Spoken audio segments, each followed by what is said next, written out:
Fala galera, tudo bem com vocês? Aqui é o Gfonte meu e vamos para mais um vídeo. Agora falando da Libertadores de 64 e 65, sim, outro bicampeão. Nas primeiras 6 edições tivemos dois bicampeões diferentes, né? Peñarol em 60 e 61, Santos em 62 e 63 e agora Independiente da Argentina 64 e 65, né? Vamos falar de 64. E o regulamento tinha 11 times, né? Dois times se enfrentam na fase preliminar ali, para depois o vencedor, né, dessa fase se juntar ao restante numa fase de grupos, né? De 3 grupos de 3 times, né? 3 triangulares ali, né? Os campeões de cada grupo fazem semifinal e final. E o campeão daquele ano foi o Independiente, né? O time de Avellaneda, né? Avellaneda, o Avellaneda, né? Mas é Avellaneda que fala, né? O time foi campeão daquele ano. Aliás, o primeiro dos 7 que o Independiente tem, né? É o maior campeão da Libertadores, né? Mas tudo começou ali em 64. E, enfim, ele foi o primeiro argentino a conquistar o torneio, já que as edições anteriores estava reservada, né, ao bicampeonato uruguaio, né, Peñarol, e o bicampeonato brasileiro, né, do Santos, né. O time rojo tinha um time forte, cascudo ali, né, um time aguerrido também. E o Independiente avançou sem problema no seu grupo, né, que tinha o Milionários da Colômbia e o Aliança Lima do Peru, né. Aí na semifinal o Independiente enfrentou o Santos de Pelé, né, o atual bicampeão, e superou o poderoso esquadrão branco, né, do Rei, com 2 vitórias suadas, né, 3-2 no Maracanã e 2-1 na Argentina. Bom, esse jogo, esse confronto aí teve umas polêmicas aí, né, que anos depois foi descoberto, tal, né, que falaram aí, mas vocês vão entender na parte polêmica, tá? Mas a gente tá falando da campanha do time argentino.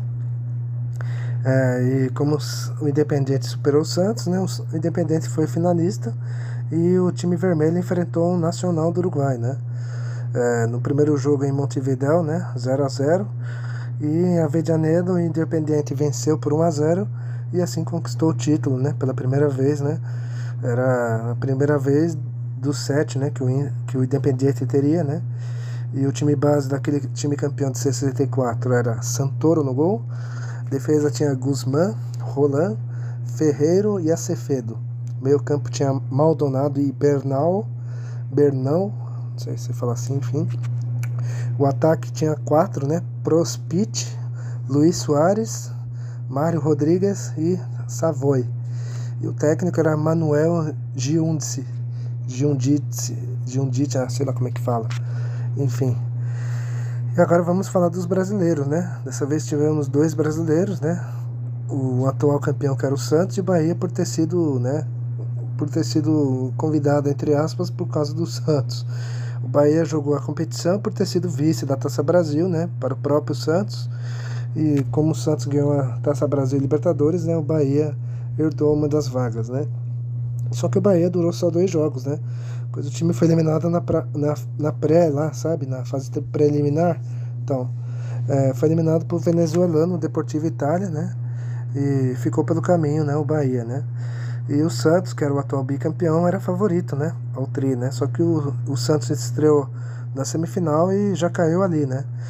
Contra o Independiente de Avellaneda, o Santos acabou derrotado nos 2 jogos e deu adeus, né.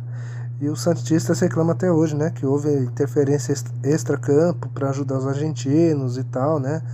E é agora que a gente vai falar, né, vendo a parte polêmica, né. E vamos falar dessa parte polêmica entre Santos e Independiente, tá? E quem vai contar pra mim não, pra vocês vai ser a máquina IA, tá? Eu prefiro assim porque é melhor, porque assim não perco tempo e tal, né? Porque eu peguei de um texto ali pra contextualizar melhor, entendeu? E é isso. A polêmica. Em junho de 2014, a TV argentina trouxe à tona gravações telefônicas entre Abel Gneco, representante argentino no Comitê de Arbitragem da Conmebol, e o ex-presidente da AFA, Júlio Grondona, morto em 2014. Nas escutas telefônicas, Grondona dá a entender ter conspirado com a arbitragem da semifinal entre Santos e Independiente da Libertadores daquele ano, para que o time brasileiro, que jogou ambas as partidas sem as suas maiores estrelas, não se classificasse. Júlio Grondona diz no áudio: em 64, quando jogamos contra o Santos, ganhei o árbitro, Leo Horn, que era holandês, com os dois bandeiras. Citado no áudio, o holandês Leo Horn era um dos árbitros mais famosos do mundo, tendo arbitrado, entre outros, o Match of the Century. Mas Horn não apitou nenhum dos dois jogos e sim o inglês Arthur Holland. Para os ex-jogadores santistas, a escuta foi uma confissão de Grondona. A arbitragem foi estranha no jogo que fizemos no Rio, deixou o Independiente bater à vontade. Nos lances duvidosos, o apito era contra o Santos. Nos contra-ataques, os bandeiras marcavam impedimentos inexistentes contra o Santos. Às vezes o árbitro dava uma falta para impedir nosso ataque. São situações não tão claras de interferência da arbitragem, mas que há um prejuízo, então não fico surpreso do caso ter sido retomado, disse o ex-atleta do Santos, Lima. No entanto, a crônica do dia seguinte à partida, do jornal carioca Jornal dos Esportes, alegou que o Independiente cansou de perder gols feitos e o juiz não deu um pênalti claríssimo a favor dos argentinos. A última partida entre os dois times em Buenos Aires também transcorreu de maneira igualmente controversa, terminando com a vitória do time argentino por 2-1 com 2 gols supostamente impedidos. Novamente, a crônica da época do Jornal dos Esportes descreveu a arbitragem como correta e a vitória do Independiente como merecida. Bom, vocês ouviram aí, né, sobre a polêmica, né, e o absurdo, né, que contaram os jogadores, os ex-jogadores daquele Santos, tal, né, que coisa absurda, né, mas enfim, isso, né, seria comum, né, nas Libertadores seguintes, tal, enfim. Não só o extracampo, mas também coisas, né, de catimba, aquelas provocações, intimidações, enfim, né, que com o passar das edições a gente vai contando. E como o Independiente foi campeão da Libertadores, ele jogou o título mundial contra o campeão europeu, que foi a Inter de Milão, né, a Inter de Milão ali do seu Catenaccio, né, Catenaccio é aquele esquema que você joga todo atrás, tal, e, né, forma um paredão ali e os adversários mal conseguem penetrar, tal, enfim. O time vermelho do Independiente venceu a ida na Argentina por 1-0, né? Só que na volta em Milão a Inter reverte, né? Vence por 2-0 e força um jogo extra, né? Lembrando que na época, né, era por vitórias, né? Não por saldo de gols, enfim. E no jogo extra em Madrid, né, os italianos conquistaram o Mundial, né? Vencendo pelo placar mínimo, né? De 1-0 e assim a Internazionale foi campeã. Agora vamos para 1965. E chegamos agora em 65, né? Regulamento era 10 times, sendo 9 fazendo a fase de grupos ali, né? 3 com 3, né? Os campeões de cada grupo fazem semifinal, e aí semifinal e final para definir o campeão. E o Independiente, que foi o campeão, seria bicampeão em 65, né? O time rojo entrou na semifinal, né? Por ter sido campeão do ano anterior. E fez o clássico doméstico, né? Com o Boca Juniors, né? O time sofreu. No jogo de ida, o Independiente vence por 2-0, só que perde na Bombonera por 1-0, e aí jogo extra para saber quem que se classifica, né? E no jogo extra, um empate sem gols entre os dois, né? E a vaga ficou para os rojos por ter um saldo de gols melhor, né? 2-1, né? Contra os chineses, né? E na final, o Independiente encarou o poderoso Peñarol do Uruguai, né? E mais uma vez o Independiente sofreu.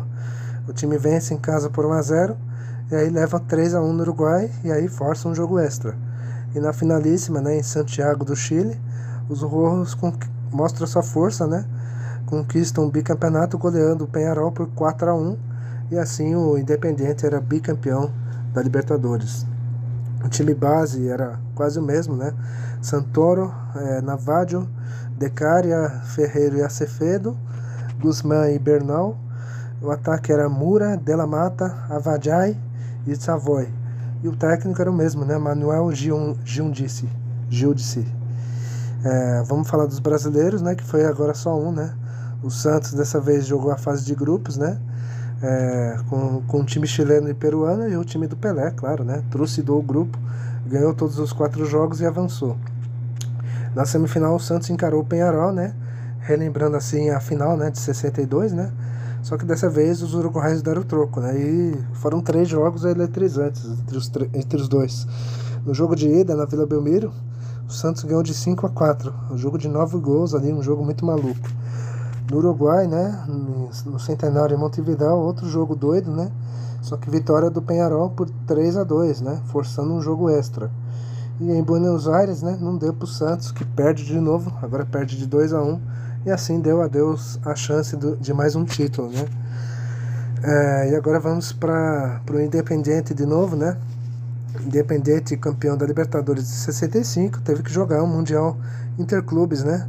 Novamente contra o mesmo adversário do ano anterior, a Inter de Milão. Sim, a Inter de Milão, que foi bicampeã europeia. E não foram para de novo o time do Independiente, né? Os rojos perderam para os Nero Azzurri, né? A Inter fez 3-0 em Milão e na Argentina só segurou 0-0 e aí a Inter foi bicampeã, né, do mundo. E, enfim, né, o Independiente nas 2 oportunidades não conseguiu, né? Acabou sendo vice tanto em 64 como em 65 para os italianos, enfim. E é isso, galera. Voltamos então à história da Libertadores de 64 e 65, né? E vamos ficando por aqui. Comentem, deem um like. É isso e falou!